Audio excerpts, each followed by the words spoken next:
আসসালামু আলাইকুম রহমতুল্লাহ ওবারাকাতু। সবাইকে শিক্ষামূলক চ্যানেল আরিফ একাডেমিতে স্বাগতম। আশা করি সবাই ভালো আছেন, সবাই ভালো থাকবেন, সুস্থ থাকবেন সে প্রত্যাশা নিয়ে শুরু করছি আজকে শিক্ষামূলক টিউটোরিয়াল। আজকে শিক্ষামূলক টিউটোরিয়ালে আমরা যেটি শিখব সেটি হলো simple use of autosum in Microsoft Excel in 5 second, অর্থাৎ মাইক্রোসফট এক্সেলে কিভাবে মাত্র 5 সেকেন্ডে সিম্পলে আমরা বের করব, এই বিষয়টি নিয়ে আজকের এই চমৎকার টিউটোরিয়ালটি সাজিয়েছি। আশা করব টিউটোরিয়ালের প্রথম থেকে শেষ পর্যন্ত দেখবেন এবং অন্যদেরকে দেখার জন্য টিউটোরিয়াল এবং চ্যানেলটি শেয়ার করবেন। পাশাপাশি অনুরোধ থাকবে যারা এই চ্যানেলটিতে নতুন এবং যারা এখন এই শিক্ষামূলক চ্যানেলটি সাবস্ক্রাইব করেনি তারা দয়া করে চ্যানেলটি সাবস্ক্রাইব করে বেল বাটনে ক্লিক করে রাখবেন, যাতে নতুন নতুন টিউটোরিয়াল আপলোড হওয়ার সাথে সাথে আপনাদের কাছে নোটিফিকেশন চলে যায়, আপনারা শিক্ষামূলক টিউটোরিয়ালগুলি দেখতে পারেন এবং আপনাদের চমৎকার মতামত এবং জিজ্ঞাসা দিতে পারেন।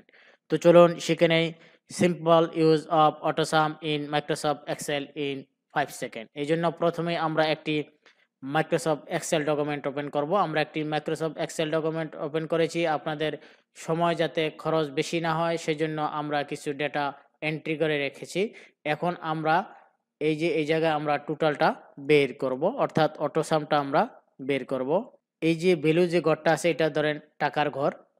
এখানে আমরা অটোসামটা সিম্পল যে ব্যবহার করে একেবারে সাধারণভাবে আমরা যে অটোসামটা আমরা ব্যবহার করি সেটা আজকের এই টিউটোরিয়ালটির বিষয়। তাহলে আমরা এই ঘরে কি করব, কার্সার রাখবো। রাখার পর আমরা এই যে হোম যে মেনু বার আছে, বর্তমানে এগুলিকে রিবন বার বলা হয়, এই রিবন বার থেকে আমরা এই জায়গায় চলে আসব। লক্ষ্য করুন আমার মাউসের কার্সারটা যে জায়গায় আছে এই জায়গায় একটি অ্যারো আছে, এই অ্যারোতে আমরা কি করব, ক্লিক করব, অর্থাৎ ড্রপ ডাউন আছে, ড্রপ ডাউনে আমরা ক্লিক করব। ক্লিক করলাম, ক্লিক করার পর দেখুন এখানে সাম লেখা আছে, এই সামে আমি কি করব, ক্লিক করব। ক্লিক করলাম, ক্লিক করার পর এখন কিবোর্ডের এন্টার প্রেস করব। এই কিবোর্ডের এন্টার প্রেস করলাম, দেখুন আমাদের অটোসাম হয়ে গেল।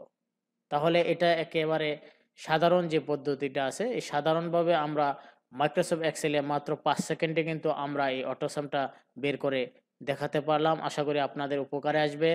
আজ এ পর্যন্ত, আল্লাহ হাফেজ।